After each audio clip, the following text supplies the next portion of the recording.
नमस्ते एवरीवन, स्वागत है आपका। I hope you are doing good. आज की वीडियो में मैं आपको मिक्स मार्शल आर्ट्स के बारे में बताने वाला हूँ। मिक्स मार्शल आर्ट्स एक फास्टेस्ट ग्रोइंग स्पोर्ट्स है वर्ल्ड में, बट फिर भी बहुत लोगों को इसके बारे में नहीं पता। स्पेशली इंडिया में बहुत लोगों को ये लगता है कि मिक्स मार्शल आर्ट्स WWF जैसा होता है। और मुझे बहुत बार क्वेश्चन आता है कि आप लोग में क्या टैग टीम मैचेस भी होता है, क्या आप लोग ऑक्टोगन या रिंग के ऊपर से चढ़ के जंप करते हो, और बहुत सारे क्या आप लोग कोई वेपन्स या टूल्स भी यूज़ करते हो क्या मैच में। और इसके लिए मुझे लगा कि मुझे एक वीडियो बनाना चाहिए जिसमें मैं बताऊंगा कि मिक्स मार्शल आर्ट्स क्या है, मिक्स मार्शल आर्ट्स का ओरिजिन कहाँ से हुआ था, मिक्स मार्शल आर्ट्स में कितने टाइप्स के फाइट्स होते हैं, फिर मिक्स मार्शल आर्ट्स में कितने मिनट्स के और कितने राउंड्स होते हैं, और लास्ट में रूल्स एंड रेगुलेशंस के बारे में। मैं रूल्स एंड रेगुलेशंस के बारे में ज़्यादा डेप्थ में नहीं जाऊँगा क्योंकि वीडियो बहुत लेंदी बन जाएगा। अगर आपको रूल्स एंड रेगुलेशंस के बारे में जानना है तो नीचे ज़रूर कमेंट करना, मैं इस पर एक डिफरेंट वीडियो बनाऊँगा। ठीक है, तो चलिए स्टार्ट करते हैं। मिक्स मार्शल आर्ट्स क्या है? मिक्स मार्शल आर्ट जिसे हम MMA भी कहते हैं, ये एक फुल कॉन्टैक्ट कॉम्बैट स्पोर्ट्स है।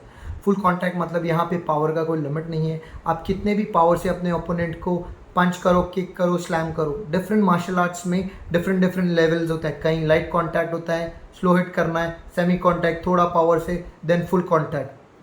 मिक्स मार्शल आर्ट्स के अंदर बहुत सारे मार्शल आर्ट्स आते हैं। Boxing, kick boxing, muay Thai, karate, BJJ, wrestling, jujutsu, sambo. अगर मैंने कोई मार्शल आर्ट्स का नाम लेना भूल गया होगा तो प्लीज़ आप कमेंट करो।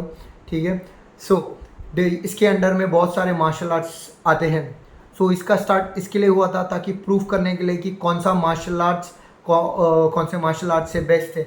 आपने बहुत सारा मूवीज़ भी देखा रहेगा, undisputed 3, never back down, undisputed 2। फिर इसके बाद में बॉलीवुड मूवीज़ जैसे कि है सुल्तान, सलमान खान का, फिर ब्रदर्स। तभी क्या होता था पता है, जब बहुत सारे मार्शल आर्ट्स होते थे, फिर उसके बाद में क्या होता था कि प्रूफ करने के लिए कि भाई अगर बॉक्सर है तो वो रेसलर के साथ में फाइट करेगा। ठीक है, जैसे कि मोहम्मद अली का फाइट हुआ था। ठीक है, वो बॉक्सर थे तो उनका जो मैच हुआ था वो एक रेसलर के साथ में हुआ था, फाइट हो गया।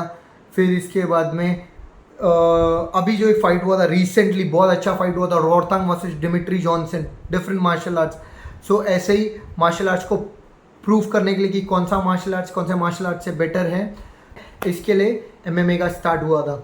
अभी बात करेंगे ओरिजिन के ऊपर में। ठीक है, बहुत लोगों का व्यू रहेगा कि, और बहुत लोग ने सुना भी रहेगा कि मार्शल आर्ट्स का स्टार्ट हुआ USA में, जापान में, चाइना में, या तो थाईलैंड में, या तो कोई दूसरे कंट्री में। बट ये सब गलत है। इसका स्टार्ट हुआ था इंडिया में, देन इसके बाद में स्लोली डिफरेंट वर्ल्ड में गए।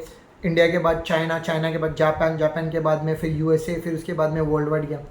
जब ये ब्राज़ील में गया तभी एक मार्शल आर्ट्स ब्राज़ील में बहुत फेमस था जिसका नाम है वेल टूडो। 1920s की मैं बात कर रहा हूँ। तो ये लोग क्या करते थे पता है, डिफरेंट मार्शल आर्ट्स को एक दूसरे के साथ में कम्पीट कराते थे। ठीक है, बात करते हैं ओरिजिन की। इसका ओरिजिन हुआ था इंडिया में, और इसका एक प्रूफ भी है। अगर आपने हीलियो ग्रेसी का नाम सुना होगा, जो एक रेनाउंड BJJ प्रैक्टिशनर थे, तो इनकी एक बुक है जो मैंने अपने इंस्टाग्राम में शेयर किया हूँ। ये बुक में उन्होंने बताया है कि जो BJJ का स्टार्ट है ये इंडिया में हुआ था, वो माउंटेन्स में, एंड देन इसके बाद में धीरे धीरे ये वर्ल्ड वाइड गया। इनसे जो टीचर है उनका नाम है बोधि धर्मा, और ये जो मार्शल आर्ट्स है इसका नाम है कलरीपयट्टू। आपने ये सुना होगा कि केरला में इसे सिखाते भी हैं।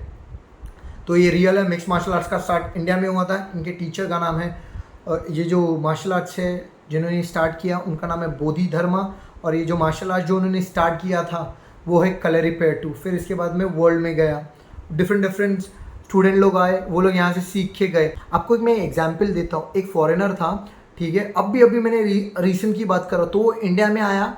उसने इंडिया से वो क्या बोलते हैं, वो रेसलर लोग करते हैं ऐसे, कुछ तो बोलते हैं, तो उसने वो सीखा यहाँ पे, और फिर वो यहाँ से सीख के फिर वो हनुमान का गदा है, हनुमान जी का, तो वो गदा भी सीखा उसने। बहुत सारे ऐसे एंशियंट जो रेसलिंग में स्ट्रेंथ एंड कंडीशनिंग के एक्सरसाइज है वो सब सीखे।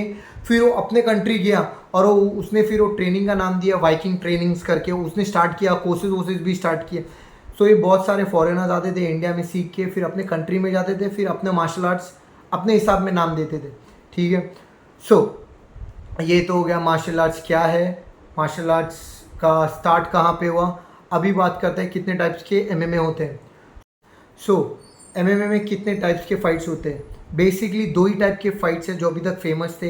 पहला था एमेचर और प्रो। अभी जो थर्ड आया है वो है स्ट्राइकिंग एमएमए। सो एमेचर की बात करें, ये है 3 मिनट्स के 3 राउंड्स। इसमें बहुत सारे लॉक्स अलाउड नहीं हैं। ऐसे कोई भी लॉक अलाउड नहीं है जो स्पेशली जॉइंट से डील करे। और हिलुक्स, कोई भी ऐसे लेग लॉक्स अलाउड नहीं है, ठीक है। स्पेशली हिलुक्स बिकॉज वो मेरा बहुत फेवरेट है, ठीक है। और फिर प्रो की बात करें, बेसिकली प्रो में 2 लेवल होता है। एक होता है कंटेंडर जो होता है 5 मिनट्स के 3 राउंड, एंड देन होता है टाइटल बेल्ट, ठीक है, जो होता है 5 मिनट्स के 5 राउंड्स। इसमें ऑल सबमिशंस अलाउड है, ठीक है। एमेचर में स्लैम्स अलाउड नहीं है, बट प्रो में स्लैम्स अलाउड है, ठीक है। और इसमें सब सबमिशंस अलाउड है, बट एमेचर और प्रो में 2 चीज़ बिल्कुल नहीं अलाउड है। फिश हुकिंग नहीं अलाउड है, आई काउचिंग नहीं अलाउड है, ग्रोइंस पे हिट करना नहीं अलाउड है, और सबसे इम्पोर्टेंट रेयर साइड में, नेक के रेयर साइड में, क्योंकि 70% ऑफ ब्लड वो यहीं से जाता है। फिर फिंगर को बेंड करना अलाउड नहीं है, ठीक है।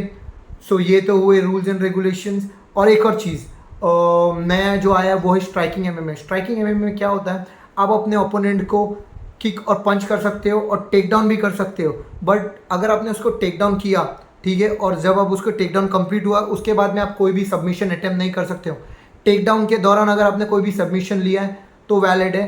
टेक डाउन के बाद में अगर आप कोई भी सबमिशन अटेम्प्ट कर रहे हो तो वैलिड नहीं है, आपको खड़ा कर दिया जाएगा और फिर वहाँ स्टैंडिंग से वापस फाइट चालू हो जाएगा। एमेचर्स में मैंने एक और चीज़ बोलना भूल गया कि एमेचर्स में नीज एंड एल्बो अलाउड नहीं है। नी सिर्फ कोर पे अलाउड है, ठीक है। फेस पे नी अलाउड नहीं है, फेस पे एल्बो भी अलाउड नहीं है, ठीक है। और उसके बाद में थोड़े बहुत रूल्स एंड रेगुलेशन, जैसे कि ग्लव्स होल्ड नहीं कर सकते, कोई भी कपड़ा आप ग्रैब नहीं कर सकते हो, उसके बाल नहीं पकड़ सकते हो, ठीक है, उसको बाइट नहीं कर सकते हो। सो के लिए इतना ही। अगर आपको कुछ क्वेरीज है regarding any martial arts, do comment below, okay. Do like it. अगर आपको वीडियो अच्छा लगे, do share it with your friends जिनको एमएमए के बारे में नहीं पता है। And also follow me on Instagram, that is the Wind of India. Do subscribe my channel, okay. Take care. Thank you for watching.